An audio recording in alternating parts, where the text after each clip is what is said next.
गांव चंदनपुर में रघु नाम का एक लड़का रहता था। रघु ईमानदार, मेहनती और सीधा सादा था। उसके पिता किसान थे, लेकिन परिवार बहुत गरीब था। रघु हमेशा सोचता, मैं कैसे अपने माता पिता की मदद कर सकता हूँ। रघु को पढ़ाई में बहुत रुचि थी, लेकिन गरीबी के कारण उसके पास किताबें नहीं थीं। फिर भी वह स्कूल में गुरुजी की बातें ध्यान से सुनता और हमेशा सच बोलने और मेहनत करने का महत्व समझता।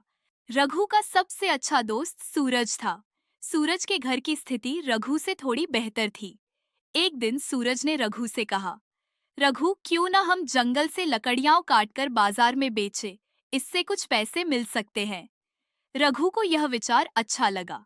अगले दिन दोनों ने जंगल में लकड़ियां इकट्ठा की और उन्हें बाजार में बेच दिया।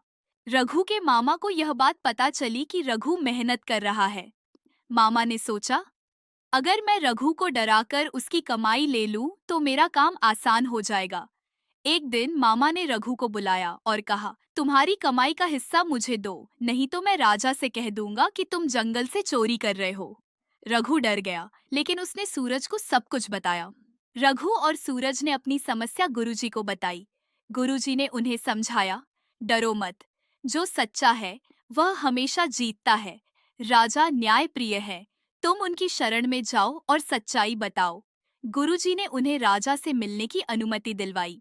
रघु और सूरज ने राजा विक्रम के सामने अपनी बात रखी। उन्होंने मामा की चालाकी और अपनी मेहनत की सच्चाई राजा को बताई। राजा ने मामा को बुलाया और उससे सवाल पूछे। मामा सच्चाई छिपाने की कोशिश कर रहा था, लेकिन राजा की समझदारी के आगे उसकी सच्चाई उजागर हो गई। राजा ने कहा, रघु, तुमने सच्चाई का साथ दिया और मेहनत से पैसे कमाए। मैं तुम्हें ईमानदारी का इनाम देता हूँ और तुम्हारे मामा को दंड दूंगा ताकि वह दोबारा किसी को परेशान न करे। राजा ने रघु को कुछ सोने के सिक्के और किताबें भी दीं।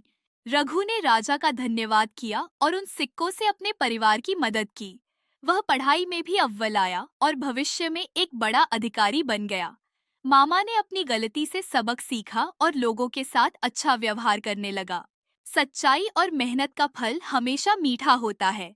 झूठ और लालच से दूर रहकर हम न केवल अपनी बल्कि दूसरों की जिंदगी भी बेहतर बना सकते हैं।